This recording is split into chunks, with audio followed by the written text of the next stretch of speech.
Hi,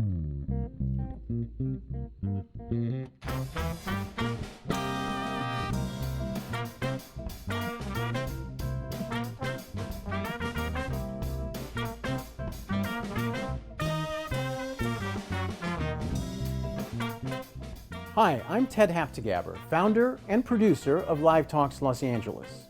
Thanks for joining us.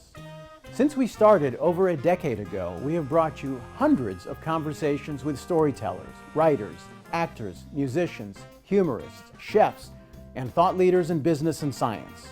You can watch and hear most of these in our YouTube channel and our podcast. For details, visit livetalksla.org. And now, here's the show you've tuned in to see.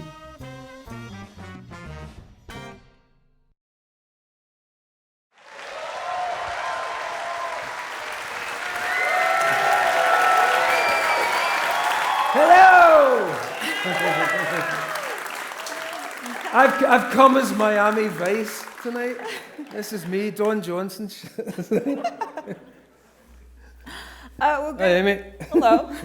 I think that was everybody's welcome back to America. It's been a couple years since you've been here. I wanted to start by asking, is anything interesting going on for you back home in the UK? Well, interesting is a kind of word. I mean, I thought it was I'm so glad I'm not there. I kind of missed the death of our dear old Queen, and I live near enough that I probably heard the dying howls of Her Majesty, but I wasn't there, and it's just like I said, it's a complex one for Britain. You want to be respectful, for Scotland in particular. You want to be respectful. It's an old lady's died, and the family, and obviously they're feeling bad, but I live in a colonised country, and there is a deep-seated kind of understanding that hundreds of years ago the bandit forebears of our current glorious royals were pillaging the earth in a fairly dedicated and excited fashion. So it's a weird one. You're trying to be respectful, and at the same time it means nothing to me. I couldn't care less. Is the trouble? I mean, it does feel like you keep repeating that you were here like it's an alibi. Yeah, exactly. But I think it is. You shouldn't have pointed that out. I mean, one of the reasons I wanted to talk to you about it for a second before we really got underway here, though, is like, I think of you a writer who is so in tune to like massive movements in the zeitgeist, even little ripples in the zeitgeist. And the death of this queen, I mean, she's probably the most stable figure I think any of us have known. She was queen before you were born. She was queen before anybody in this room was born. What happens to the zeitgeist when a figure who projects such kind of stability for everybody under 96 is like taken away? But I think they'll just have the nervous breakdown that they always have, But the nervous breakdown just usually amounts to like masses of flowers, and then Elton John turns up, and that'll be it. They'll get over it. And it's just, the Queen is dead. Morrison sang this back in 1986, and it was never more true than now. So I don't know. I think it'll be a massive shock, but. As I was saying, what interests me about it is that we actually lived through the second Elizabethan age. People have talked about this, but quite literally, I think the first Elizabethan age was a kind of psychedelic time of creativity. We got Shakespeare out of it. We got all this amazing art and ideas that were new. And the same thing happened with this age. And I think the idea of a young woman came in. She wasn't expecting to be queen. Her father died. And suddenly this young woman is in charge, but she represented the youth movement that was happening. We're living on a planet where more young people had been born than ever before. And the figurehead of our country's young. And you've got the Beatles, and you've got this fabulous creativity where the working class have suddenly been given an opportunity to write plays and make movies and make music. And the fact that she presided over that, I think, is quite interesting. The way that it was very reflective and echoing of the first Elizabethan age, this explosion of colour. And then after, unfortunately, when Elizabeth died, you had Charles I. who then plunged everything into this really oh no, it was James, wasn't it? It was one of them. I don't care. James, Charles, like Arthur. It wasn't him. He was the good one with the sword. But yeah, so they had this horrible Puritan nightmare after she died. All the colour went out of things. So I don't know if that's going to happen now, but I think Charles is an interesting, weirdo figure. I don't think he wants to do it. And as I said, it'd be better if the kids took over. I think it would be more, it'd be much more interesting for the country to look to the future than to look to another doddering character. Am I being respectful enough? I think that was lovely. But let's talk about looking to the future. Yeah. Let's talk about you writing your first book.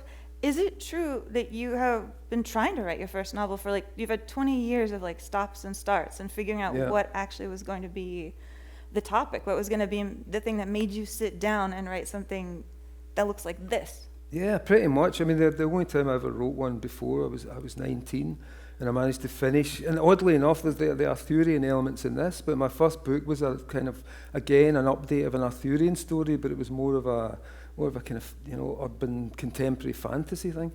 And I finished it, and just after that, I fell more in love with comics. I didn't like the idea of having to have a voice for all these characters, and to not see the pictures, and to be so responsible for describing everything. So I didn't get into it. I like to work with an artist. But then doing this, that became, okay, the things that I hate about novels and that I feel I'd struggle with, like giving a voice to every character and working things through. I feel you'd have to spend 15 years to do a good one. But something like that, I thought, if I take a voice and we only ever see the action through this one person, then I could get that, I could understand that. It was so interior, and I thought that the power of the novel as a form is its interiority. We can be right inside someone's head and almost trapped in someone's head. But the idea was to make you're trapped in there, but to make it super colourful and to make it psychedelic and to turbocharge the language, in the sense that it's a book about drag, so I felt the language had to be dragged up in the same manner and shining and explosive. But that's how it worked, because it was one person telling the story and one person directing us through everything, and we don't know if she's telling the truth or not. Yeah, I want to get into a lot of that. And everybody here just picked up their books, so unless they're amazing speed readers, they haven't had a chance to get into it yet. So as sort of a preface to start talking about some of the questions that really provoked you to write this, the ideas that you were trying to take out and look around, what is kind of the setup here that everybody should know before we really get into it? Well, the setup's pretty simple. It's kind of the same story as All About Eve, which, I actually haven't seen All About Eve. What? No. But then how do you know it's the same? Honestly, I haven't. And what if you're wrong and it's totally about Well, people keep telling me it's All About Eve's like this, that's a bit like that, isn't it? But it is. It's the idea of an older person who has a talent. It's a very simple story. An older person has a talent. A younger person comes along who wants to learn the ins and outs of that talent, and then turn out to have, these perhaps nefarious motives. And for me, it went back to the story of Arthur and King Arthur again, and the Merlin, when he was an older man, took on an apprentice called Vivienne or Nimue, who was a teenage girl who.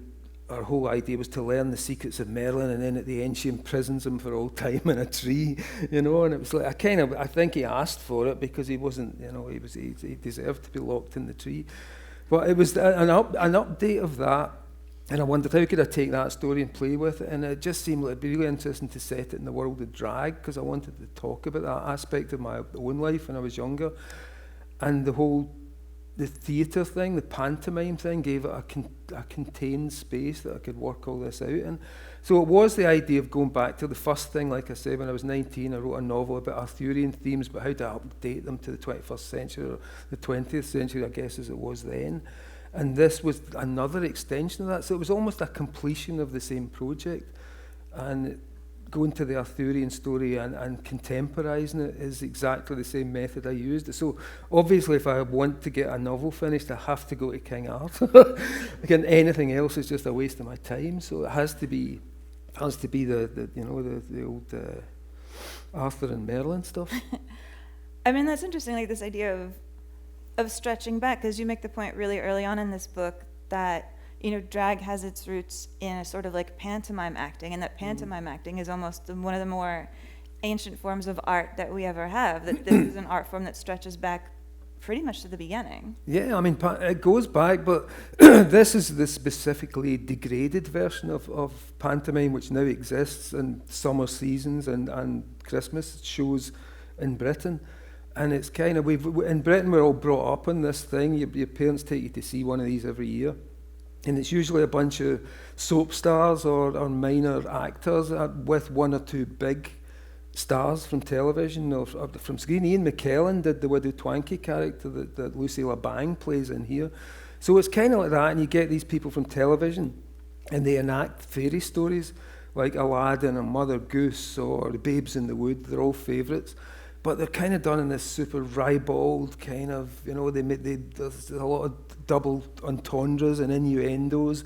It's aimed at the adults, and the kids are not supposed to understand what's being said. It's very... A lot of bending over jokes, a lot of that stuff. There's just this Benny Hill stuff, if anybody even remembers Benny Hill. There's this thing that used to exist in Britain that ran around television, like touching women's bums and stuff like that. So it's very much in that tradition, the British body tradition, So pantomime's quite a degraded form, but everyone loves it.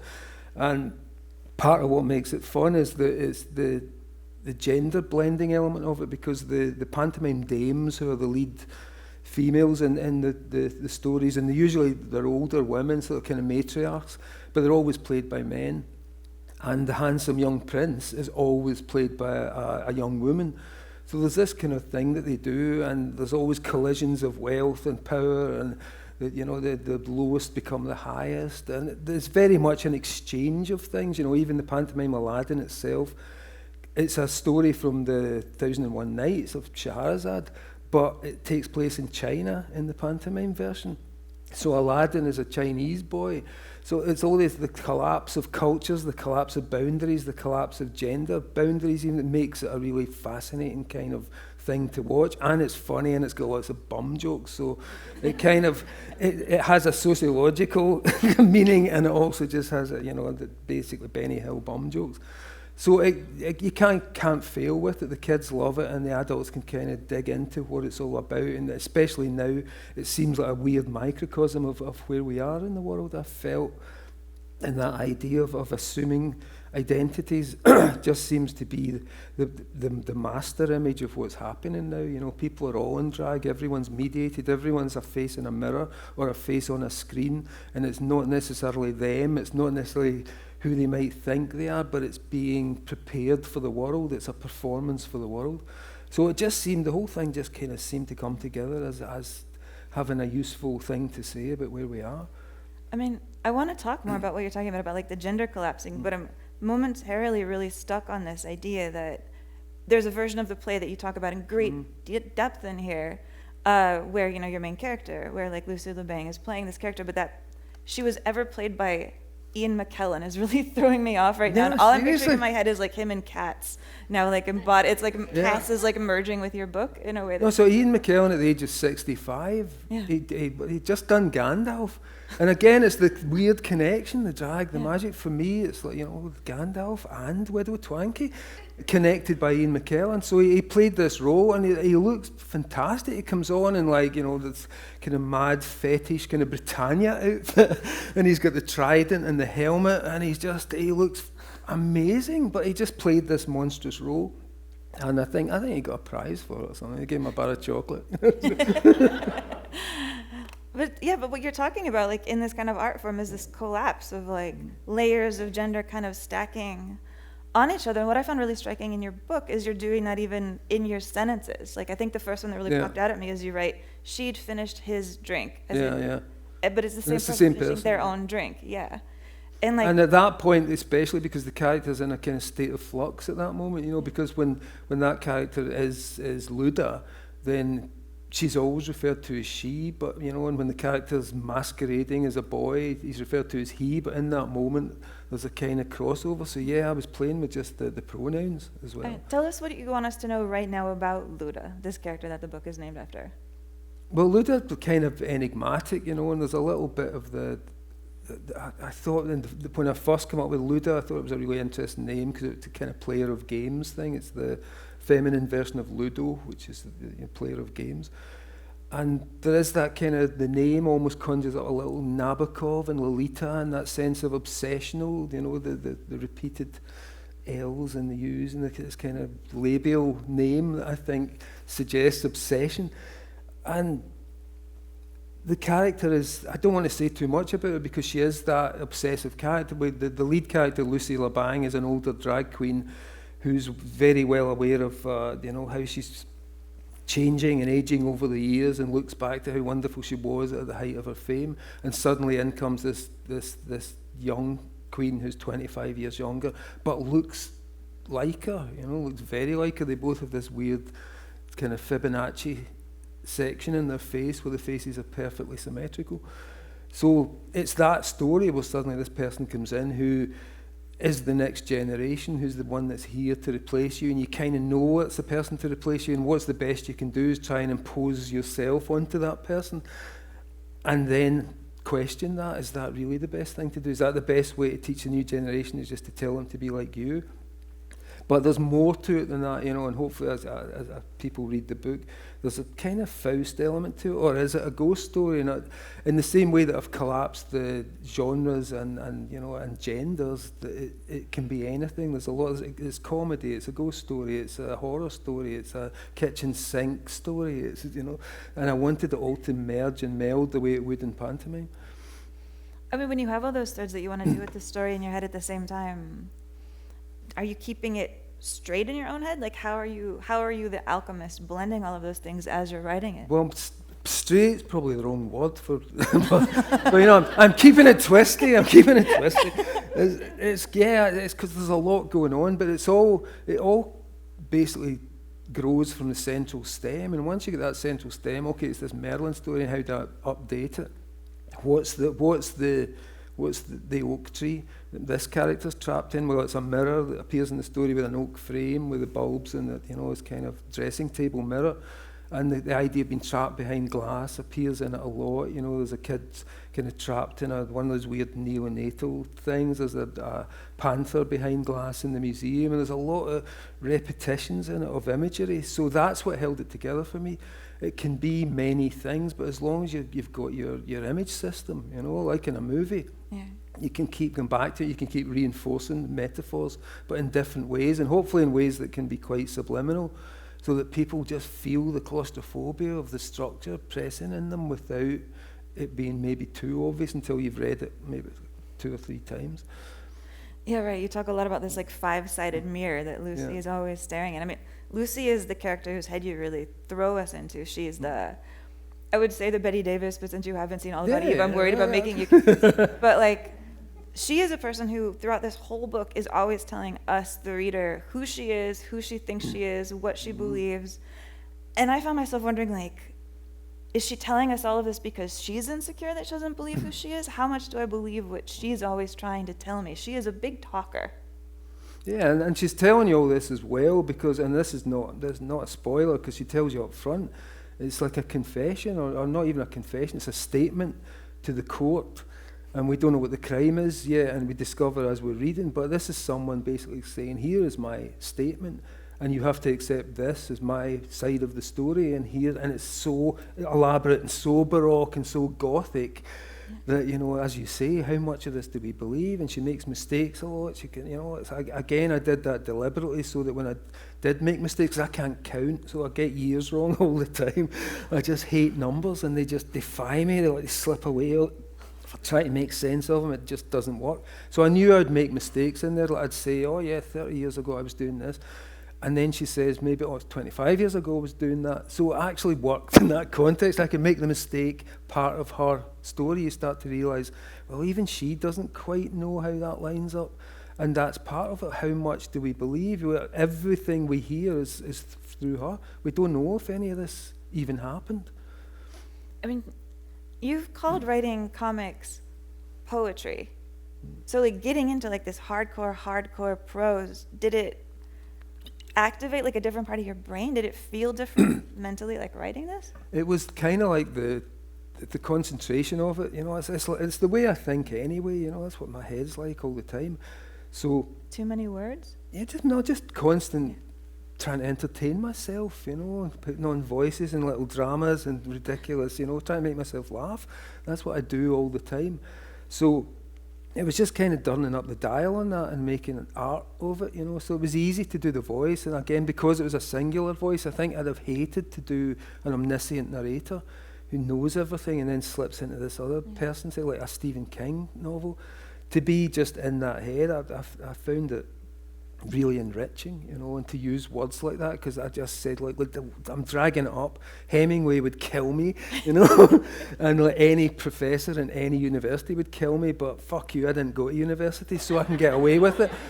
And it felt like that, the liberation of just, well, this is how I would talk, this is the ridiculous, overblown, you know, deliberately just trying to make people laugh or say flamboyant, silly things. And as I say, to turn up the dial on that and keep it sustained for 400 pages. Yeah, I feel like you invented a lot of new verbs in here. I think I did, because I wanted lots of verbs in there. It's like, whenever it says do not use a verb, I thought I'll use 3 or 4.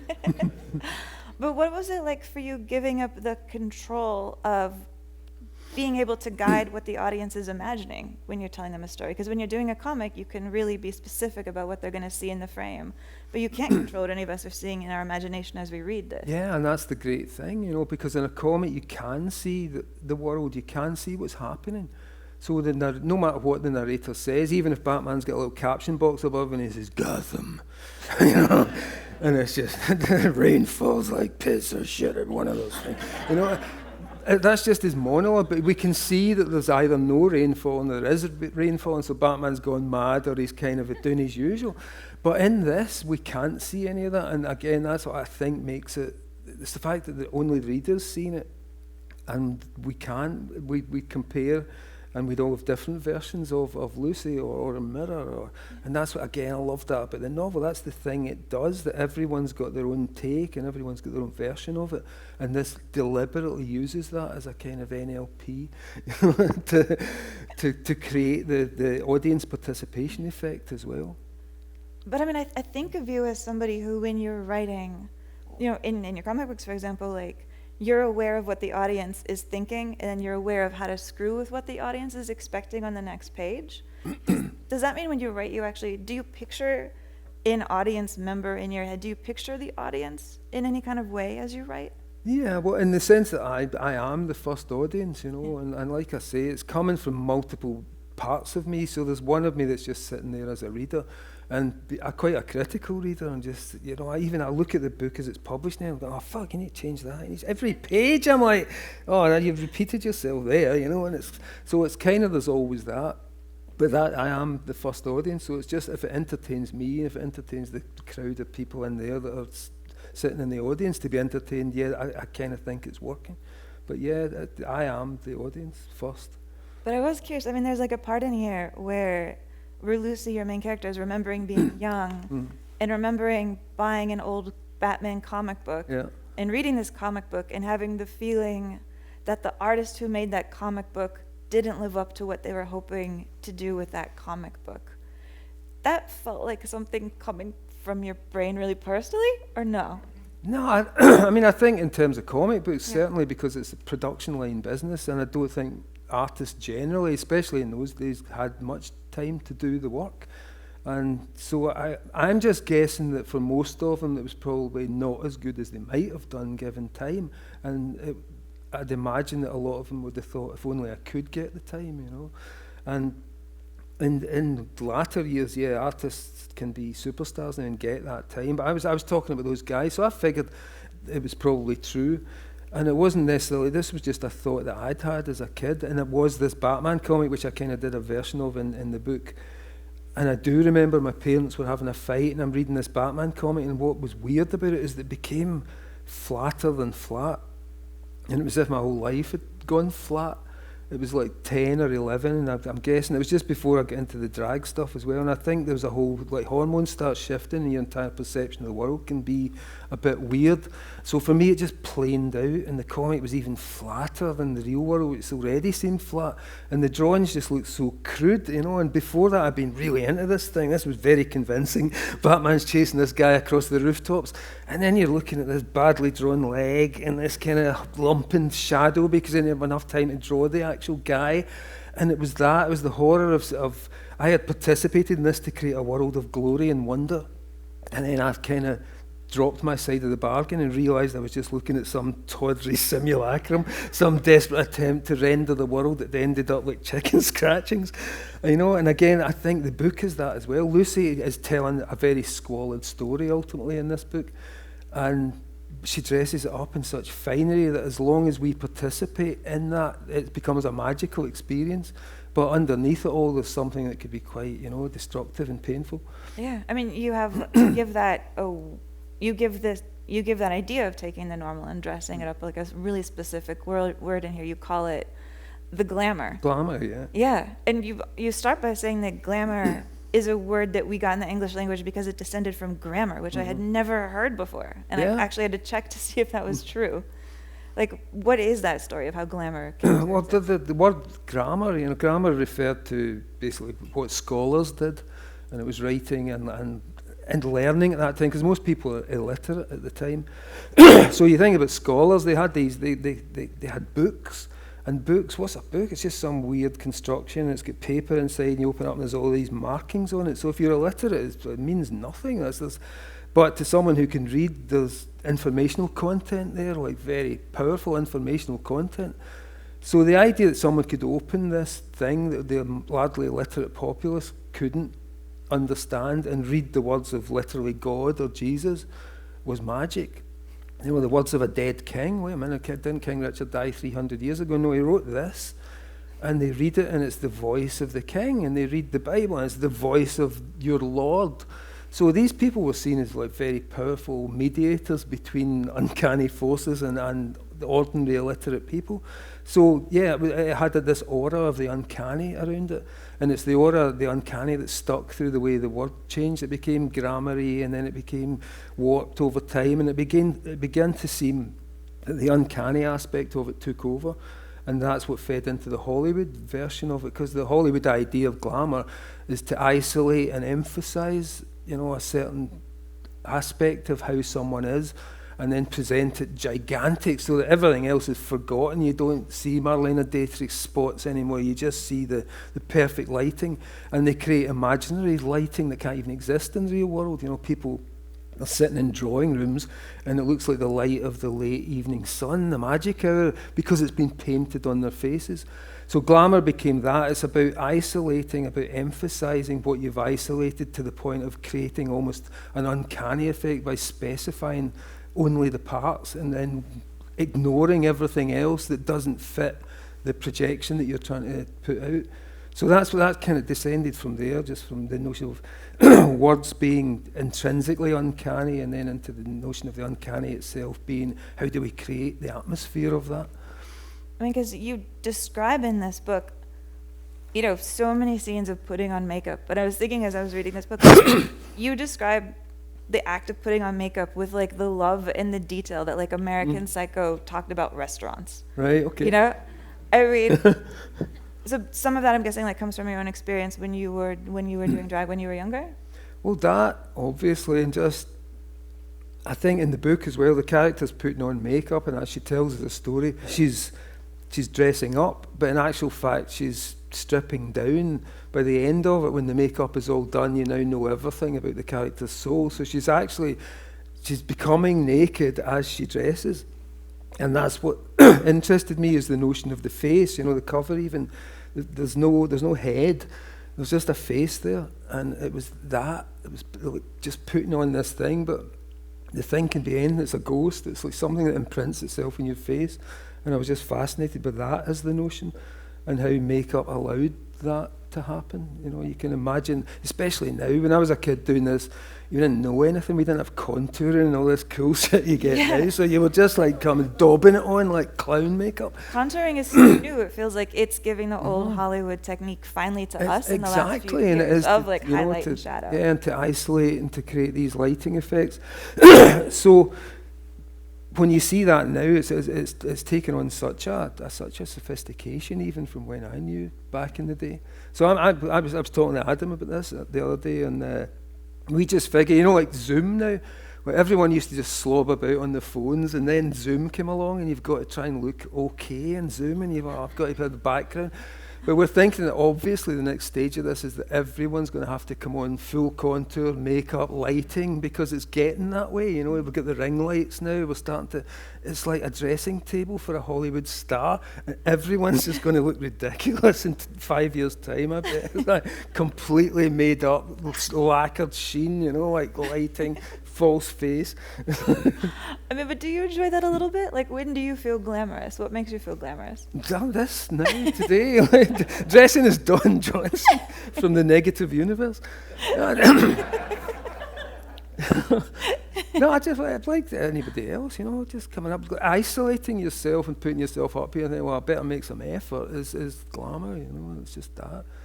But back home, there's no glamour. Back home, it's just me with a 10,000-year beard and like wearing a fucking, you know, one of those robes that are just, they've been dead and they've been lying in a barn for something. And I've got that on and feeding thousands of stinking cats. It's like, so give me my moment. Just give me my moment in the spotlight in Los Angeles. Oh, but I wanted to picture you having like the most glamorous like quarantine of all time, like being in a castle. No, it's glamorous seen from a distance, certainly. Yeah. But the actual reality of it is just you never shave and you never fucking wash, and it's like, you know, it's just terrible.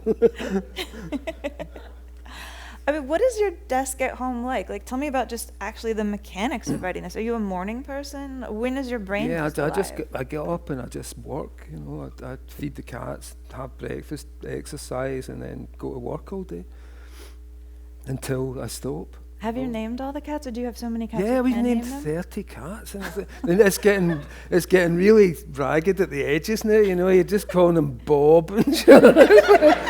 Yeah, too late. Katinka's gone. You know, you're Bob. But yeah, there's a ton of them. I mean, I won't go through the names, but it gets desperate. You know, you start naming them after anything, like Torpedo and stuff like that. Shoe. But for creativity, I mean, one of the things you're known for is like when you start a new project, you do sort of like a creative incantation to like a god that you think really is the right one for this. Mm-hmm. I mean, who was the right god for this book? Well, the god that I deal with is just the kind of complex that includes Hermes and Thoth. You know, it's the writer god, the scribe god, and I generally come to that complex of ideas through Ganesh, the Hindu version of that character, who's the beautiful elephant-headed god with the broken off tusk, and he uses his tusk to write the story of the universe. So I kind of, when I was a kid, I formed a really quite lifelong relationship with this, whatever you want to call it, this energy package, this god, this power that's persisted for a long, long time on the planet.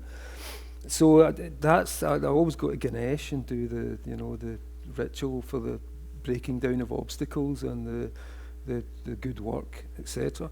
But then, for this, the Mercurius idea is in there, which is a Jungian alchemical kind of idea of the blended spirit of the magician, which shows up in a lot of tarot cards as well.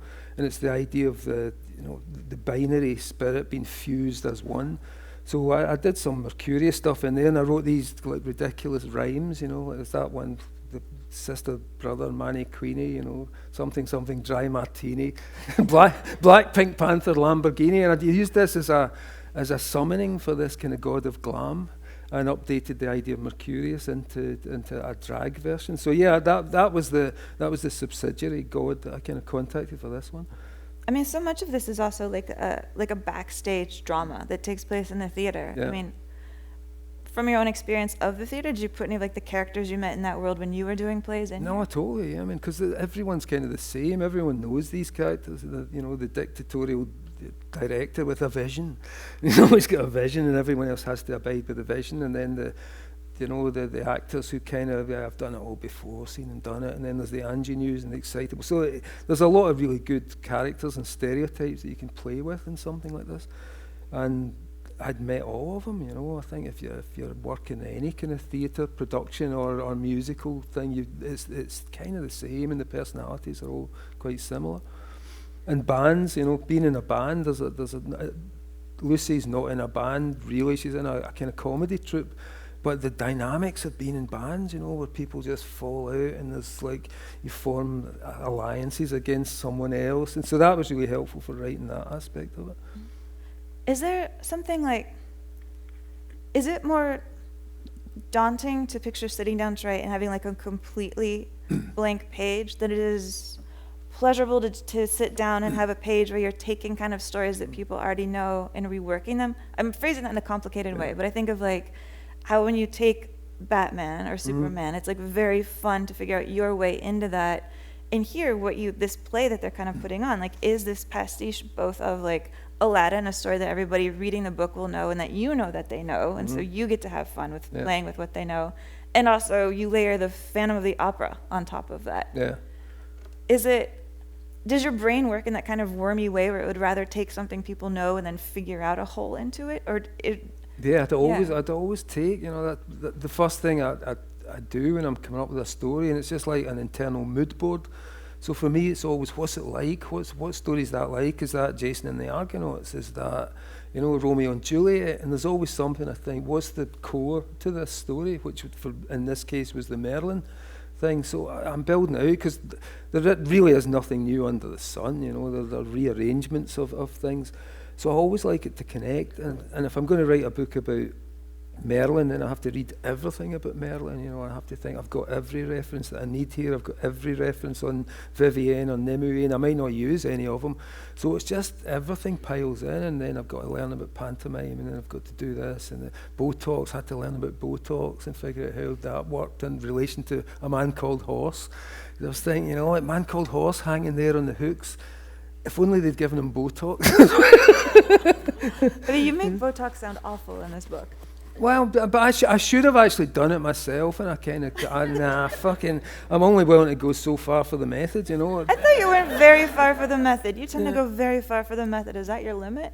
It kind of, I'm not getting anything stuck in my face for this this novel, So I tried to imagine, and that's the one area where I should have done the work, I should have walked the tightrope, but I just tried to imagine it. And at least I tried to imagine it in the context of a kind of a ritual, rather than an actual Botox session.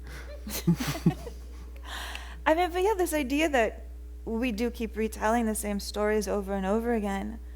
Sometimes I wonder if, when this period of humanity ends, like 1,000 years from now, if like future archaeologists or just, aliens like landing on the planet Earth are going to look at all of the stories we're telling now and think like, these people believed that Superman was a real god, or like they're going to get it wrong because we just are talking so much about them that they can't imagine we didn't worship them like it was a religion? I don't know if they'll be that dumb. I think it's kind of obvious what's what. But yeah, they could see all of that. But I don't even know if it would mean anything to them. I think aliens coming down, it would just be artifacts, and they would be kind of interested in weird colour connections and combinations. I think that they'd see that we once had some interest in, collecting information and disseminating all kinds of weird forms, but I don't know, would any of it, what would a superhero mean to someone who doesn't even know what a normal person is? I think they would just see it all the same and not even give it much value. So I'm nihilistic about it, sorry. I think it would just be, what the hell is this? That kind of thing. I don't know if I think that's depressing or optimistic. Well, but honestly, if you've come across the void of space and you're like some gigantic ether craft, that travels through the fifth dimension, and the best you can do is root through trash, I've found another fucking National Enquirer, These people must have been something. And so I think they would have way bigger ideas. They could probably run time backwards and figure it all out within seconds. I don't think they'd just be looking around our crab to figure out what we were like.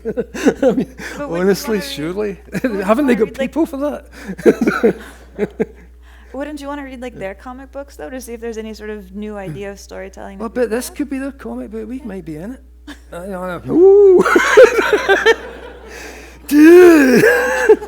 No, but you know what I mean? It's like the comic books, this could be the comic book. I don't know, their comic books, this carpet could be their comic book, and I can't read the fucking thing at all. You know, it's this guy, and there's this guy, and then he gets duplicated, and then there seems to be something that they've mated, and they've done this. You know, so that's, you know, if we saw one, would we be able to make any more sense of it than the magic of this carpet? I don't know, I mean, it does make it. I sometimes wonder if we're getting like old stories wrong. Like if when we look at like say the pyramids or something, we're interpreting stuff that they didn't mean. Oh, absolutely, yeah. I mean, it's just like looking at the dog and you think he's really into that program on TV. When in actual he's just, his eyes are shut and he's sniffing like 3 doors down, you know. So it's like that. I think, yeah, we totally misinterpret those old stories. But I think human experience is consistent enough that you can probably feel, well, it's a love story, you know, I get that, I get a revenge story, or I get a quest. So I think that there is a consistency, but we definitely put a lot of our values on things. And the way we misinterpret things, I mean, I always look at Aboriginal culture in Australia, which is 60,000-year-old continuous culture, even though they've tried to destroy them in the last couple of 100 years. But it's the oldest continuous artistic culture on the planet Earth. And we don't get it at all. You know, the best translation they can do of their word is dream time, and the dream time, mate. No, it's not. It's an imminent 5-dimensional continuum. The Aboriginals have 11 dimensions, 3 of time and 3 of space and 8 of time, which is only what string theorists are starting to talk about now. You know, and if you look at Aboriginal art, it's all the X-rays. So I'm thinking, well, did they actually see round the animals? Because it's living animals depicted as X-rays. So I'm thinking, well, that's 5-dimensional vision. That means you can see around into the interior of the animal.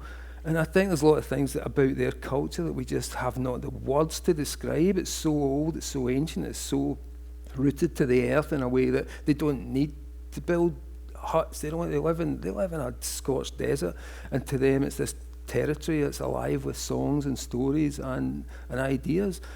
And so, yeah, we can't understand that. So the idea of even understanding, you know, other stories from cultures, different kinds of cultures, even more, how are we ever going to do it? I don't know, but it feels like, for me, I'm feeling just such a restlessness. Like we've come to the end of how many times we can tell like the heroic journey. Oh God, yeah. And I'm hungry for what's next. Well, it's the heroine's journey, you know, and it's just that now has to be created and defined, because the hero's journey, it's played out, it's dead, you know. When I tried to do the Wonder Woman book, and it was that notion of can I just chuck out the boy hero story, the champion, the Lion King, here he is again, and there must be something else. But what I've been talking about, and it's kind of in the book as well, is the notion of the pyramid as the representative of the patriarchal culture of the last, say, 2,000 years, that Crowley called the Aeon of Osiris. And it's the master image, there's the eye at the top. And the eye is ultimately blinded because no one's telling it the truth, but it sits on increasingly larger bases of increasingly exploited mass of people. And that's been the image, and they've tried to sell us that all the time. The way to get ahead is to crawl on the backs of people to reach the top. What fucking top? It's purely conceptual. You know, but this is the image of it, and this is what's been sold, and it seems so massive and unbeatable and unbreakable because it's solid. It's the pyramids. But Crowley then said we have the age of Horus, which is a kind of collapse of social systems, and it's the sun rises up, you know, it's, well, I'm going to tear down Dad's monuments. And again, we've seen that happening all around the world, the cultural audit, you know, wars, it's like that tearing down of systems. But then follows the Aeon of Mat, the shadow Aeon, and Mat is the goddess of truth and beauty and harmony. And I think her image, the images of the net and the web and the network, it's no longer a privileged thing at the top. It's nodes, it's connectivity. It's obviously manifesting itself literally as the internet and things like it. But I think it's the metaphorical image of the future. But, you know, I think it's kind of, it's a much, it's just whatever comes after patriarchy, and whether it's women leading that or whether it's just a mass revolt against those values and those ideas. That seems to me is what comes next, and it disseminates like a net. You know, it's like the Invisibles, like the cell idea, the virus, the viral. You know, get under things. You don't. The way to get under the pyramid is to just grow your mold through the stones and infiltrate. And you know, you and your friends, you just build a net, and there's nobody's in charge, nobody to find or to tear down. It does feel like molds and fungi are kind of the future of structure. That's how it feels, doesn't it? Doesn't it? I feel as if we're being given a new metaphor that's really starting to look as if it makes sense, you know. And they're making clothes. You make clothes and furniture of mycelial.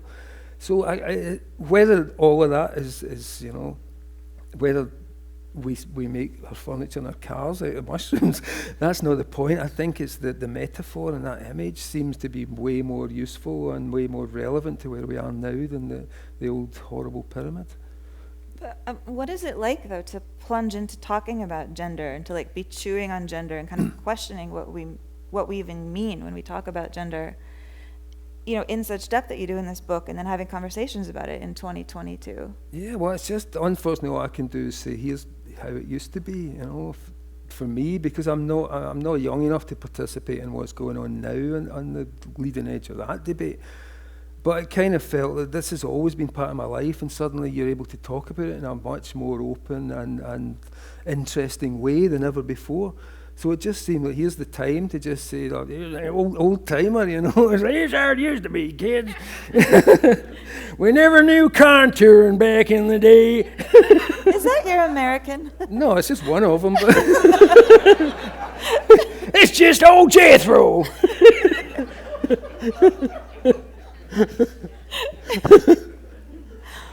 We never had contour. Just used to use berries or put them on the ribs. I'll come up looking lovely. In the suit out the fire. Yeah, so. But you have this line in the book that really popped out to me that I wanted to like talk to you about. You have Lucy say, I don't have the commitment to wear a label or be part of any community. Yeah. I like sex and dressing up and role play. That's all it is. And it's not all that it is, but she's trying to reduce it to that. But it's not. It wasn't even for me. As I'm trying to say, it's because I kind of got assigned the they and them thing. You know, when I was talking about, isn't it great that we now have this, you know, much finer grained language on gender and sexuality, and it's wonderful because we can retire some toxic language as long as we're bringing some new language in. And this was taken as like Grant Morrison comes out, you know, because I'd said doing what I was doing when I was a kid, I would probably be classed as a genderqueer or non-binary now, and I wasn't asking to be classed, honestly, but then it was like, oh, we kind of assigned me the pronouns they and them, and I was, I didn't say that. None of this actually means anything to me. I'm from a different generation where that stuff is kind of labels, and the notion of being put in a box is quite confining, and you know, I resist it. But I understand why it's important to people to be able to talk about who they are and use those terms. So I was kind of caught with it. I didn't really want to be on that front line, but I had to think about it, because when I saw that people were quite encouraged, I said, you know, it's interesting for a high-profile person like Grant to come out and say this, and you know, a lot of kids were saying, oh, that's great. I felt a lot better when I saw you talking about how I felt. So I kind of had to own it. I just thought, this is like being given a varsity badge or something, or an honorary degree, and I said, okay, I'll be they and them. But it turned my head in to start thinking about it, and again, the book was a lot of that. And what I got to was just like, no, there's tons of me. This isn't about gender. This isn't about one thing.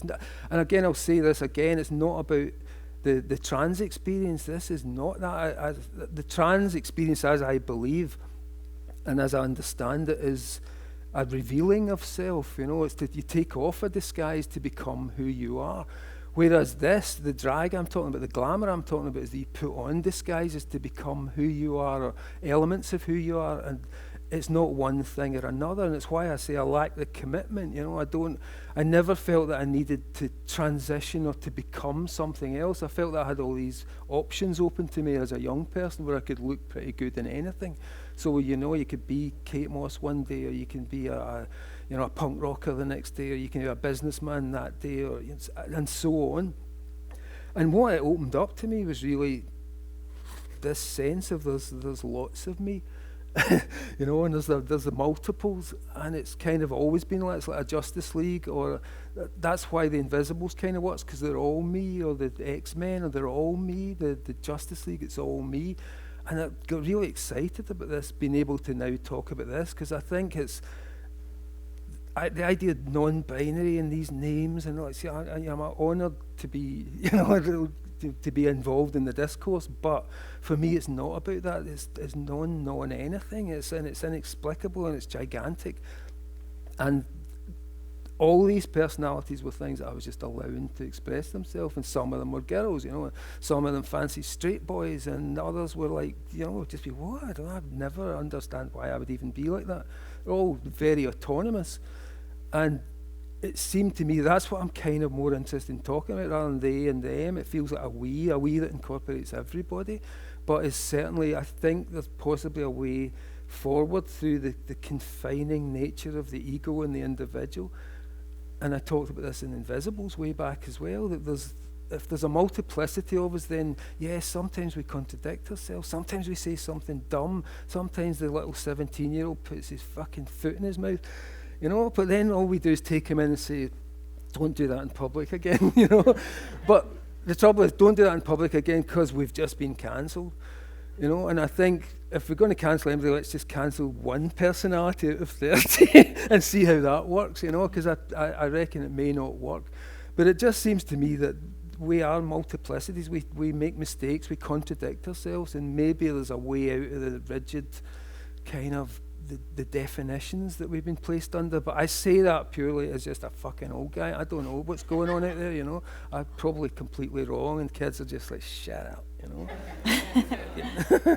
No, but that's true. I mean, you're talking about something really complicated, because you're right. You didn't come out and say they, them is what I wish to be called, but it is now what you are called. Is it comfortable for you, or do you sort of... Yeah, I'm fine. Yeah. Because it doesn't attach to anyone. It's not Yeah. like there's a certain grant going on. I'm not having that. I'm fucking, I grew up with whatever you think I am, that's what I'm not. It's just, yeah, okay, if you want to stick that on me, but it will drop off is the problem.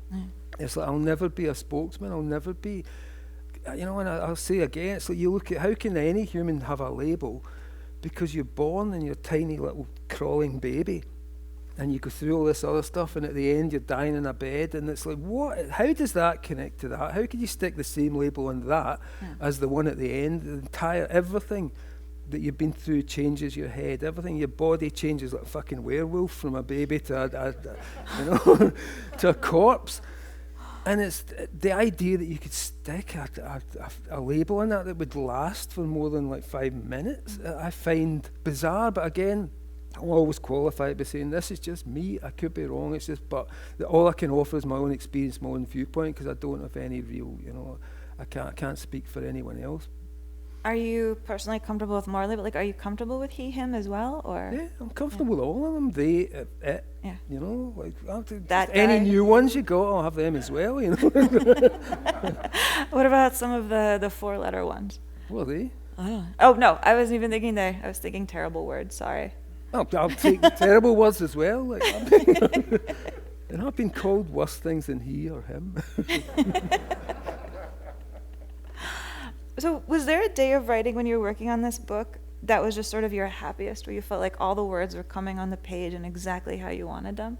Well, it's kind of you get into the flow state and that happens, I think. And any time the flow state takes over, everything feels like you're just sitting back and the breezes are coming through and you're channeling almost. But at the same time, when you're not in a flow state, there's the craft that comes out, and it's really nice to exercise craft and to be able to take something, even if it doesn't work, and to make it work. So I think all of it is really interesting. It's all different stages. I like starting. I like when I'm editing, and I like getting to the very end and then really going in close on the editing. It never, I never find it tiring. Like I say, I would edit that again now. I'll go home and I'll start filling pages with edits, just because. You're editing it even though it's done? The story never ends. Yeah. What? Wow.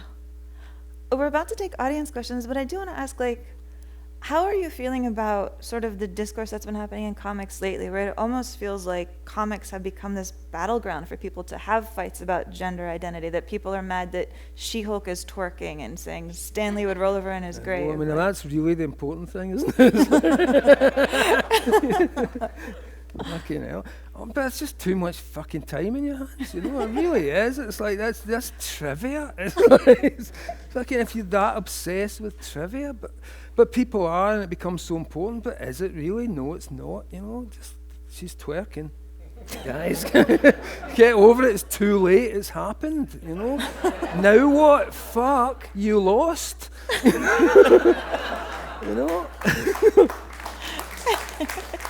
But all I can say is it's seen people threatened. These are just everybody fucking threatened and lashing out, and it seems so sad. They don't have to be threatened. Maybe if they let out a different personality, if they let out their little Winnie the Pooh that day, and it's just like, rather than being angry, just saying, She-Hulk is twerking, how cool, And the other ones go, I hate that, and they don't hate it, they love that She-Hulk is twerking, they love that She-Hulk is twerking, because only they give a fuck about She-Hulk, and what she gets up to.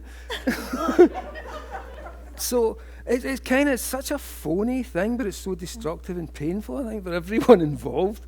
And I don't know why they're lashing out so bad. Like I say, it seems so fucking irrelevant in the world, And that's your way of fighting your battles. God fucking, again, the greatest generation would soon put a stop to you lot. It's like that. It's like, stop playing up to your fucking stereotype,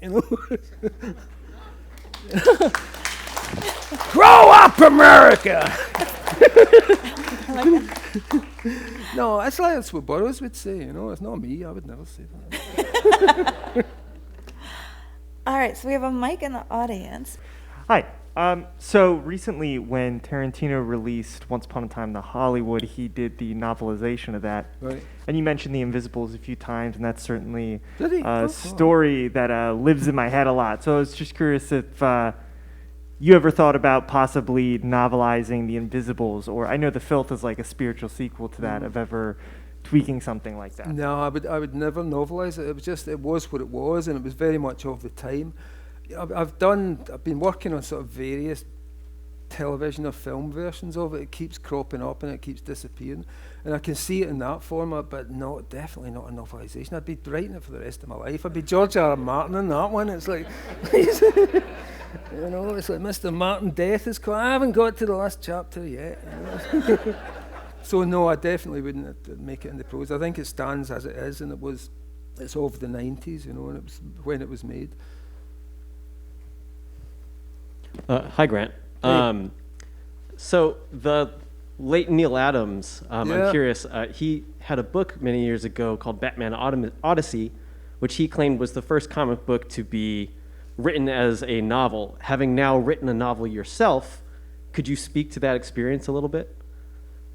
In the sense of what? In relation to Batman Odyssey and what? How? In the sense that if Neil is claiming that Batman Odyssey is more similar to a novel than it is to a comic book, using your experience in writing both, can you speak to how true that is? I think that Odyssey is too incoherent to be a book.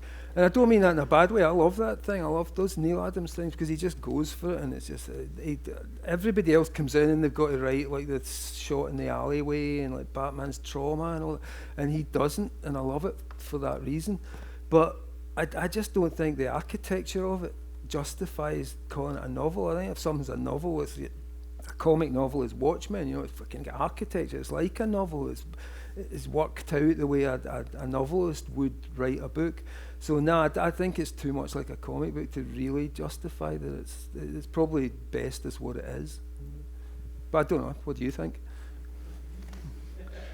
There's been a lot of noise online about Neil Gaiman's Sandman and the adaptation, and Twitter's been going crazy, as you well know. But the adaptation of Doom Patrol, which kind of went under the radar, but which I thought was incredible and amazing. I never heard like your reaction to the adaptation of a comic book that many people thought was unadaptable. Well, I haven't seen it. I mean, I'm glad they did it, and apparently people have seen it like it. But honestly, it's just it was an adaptation, and they didn't really own up to that. You know, if you do Game of Thrones, at least says George R.R. Martin wrote the original. You know, and I've done adaptations, and doing a good one involves skill and involves talent and imagination. But I would never say that this is not an adaptation. So I felt kind of that maybe they should have been a bit more honest about that and talked about where the material had come from. And as I say, from what I've heard, they did a good job on it, and they brought a lot of new stuff to it. But at the same time, why doesn't it just say Grant Morrison and Richard Case of Doom Patrol, you know? As adapted by... Hi, Grant. Yeah. Love the outfit. I've been thinking of you as the Don Johnson of Zoran R for the last hour or That's so. good, isn't it? I just need to find some drug-related crimes to solve. It shouldn't be hard. I was curious if it had occurred to you in the process of the book when you were talking about, like, especially the cover and how, like, the mask almost is the real identity. It couldn't help but thinking that, you know, Bruce Wayne is Batman's mask. You know, like, that's the real self as the person in the mask. Is that kind of thing motivated that at all? I think that it's more complex than that, and it's never the binary. For me, Bruce Wayne and Batman are inextricable, you know, unless obviously Dick Grayson does his own version of Batman. But talking about the character, you can't have Bruce Wayne without Batman and vice versa, and Bruce Wayne's a major component of it. So I don't think it's like Superman. It's not like Clark Kent's the mask, or it's what I'm saying is multiple personalities almost. Clark Kent is as real as Kal-El, as real as Superman, who's a third version of them, and as real as the younger Clark Kent, who's a fourth version of him, who's actually Clark Kent who works in a farm and doesn't pretend he's a bumbling, you know, like kind of milquetoast, as they used to call him. So Clark Kent is multiples, and Bruce Wayne is, I think it's multiples. It's the blending of them that makes it what it is. It's not that this is the mask and the mask is now me. You know, it's not that. It's like that's Bruce Wayne's face too. You know, that's just his other face that he puts on to go out driving at night. But as I said, when I was on the Seth Meyers show the other night, I think the lines between the superhero thing and drag are so obvious, you know, it's clear why I'd be into all of that, and the idea of being able to change into something else, to bring out an inner self and give it a look and a way of expressing itself is there in all the superheroes. I kept thinking, reading this, about how filming The Dark Knight, Heath Ledger always insisted on doing the last touch, the lipstick himself, because he said that channeled the energy for him. I can see how that would work. Yeah. We have time for 2 more questions. Hi, I am the artistic director of a small guerrilla theater company called The Heretic Voice, and I was wondering if it's been so cool to hear so much talk about theater actually tonight, which I really love, and I was wondering if the licensing rights to the Red King Rising or Depravity are available, will become available to people in LA to produce independently. Well, they always have been, you know. I guess. Don't ask me about it. My wife does all the business stuff, because I just, as I told you, I'm completely useless at anything but just sitting at a desk, you know. So, I mean, the best thing to do is get in touch with us through the Substack or something like that. You know, we do this Substack newsletter, and there's a lot of space there for just sending stuff. And that might be the easiest way, just to get straight through, to let me know. And yeah, but those things are they're about, you know, they're available. Pressure. Hi, Grant. Hey. What earth or dimension is Luda a graphic novel instead of a book, and vice versa for the rest of your creator-owned ideas? I don't know. Earth, like 5 years ago, whatever that one is. It's the one that's still happening, but everything's 5 years before. So when the Justice League meet up, they're just kind of 5 years younger and kind of useless. So, so it's then. It started out as a 24-page, no, a 40-page story. It was called Golden Dames. I thought would just work as a short story, and it was part of a. It was going to be part of a longer comic book series, and I imagined Frank Quitely would do this thing. And it didn't work because the vision, I didn't want to see it. I wanted to be told and to not know what was actually happening in the outer world and only to know what was happening in the inner world of Lucy. So it would never be a comic. The novel format was perfect for this story, and it just wouldn't work as far as I'm concerned as a comic book. Can I get just one more? Thank you, I appreciate it. Grant, I have to say, I finished The Invisibles for the first time when I was 20. Wow. A year later, I have self-published my first graphic novel. Oh, congratulations, So, man. thank you, I appreciate it. You're and welcome. You have been the biggest influence on my life in terms of writing. I'm actually writing my doctoral thesis right now on the influence of the British invasion of comics and the influence of the Romantics. Oh, fantastic. Academia. Getting comics in academia, let's do it. So my question is, if you had to sleep with Lord Byron or Percy Shelley, who would it be? Shelley, definitely.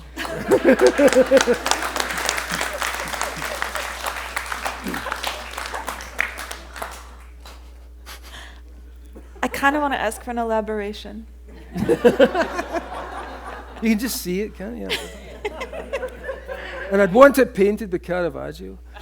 Bit out of time, but you know. Yep. We'd go back in time, me and Shelley, we'd get our own TARDIS, and just go back and get Caravaggio to paint us as we lay there, drunk on the wine of Bacchus. I'm picturing so many grapes. Yeah. I wish you hadn't said that. There's something about just too many grapes that just takes it, you know. So yeah, so that was all the questions. I guess so. Thanks, guys.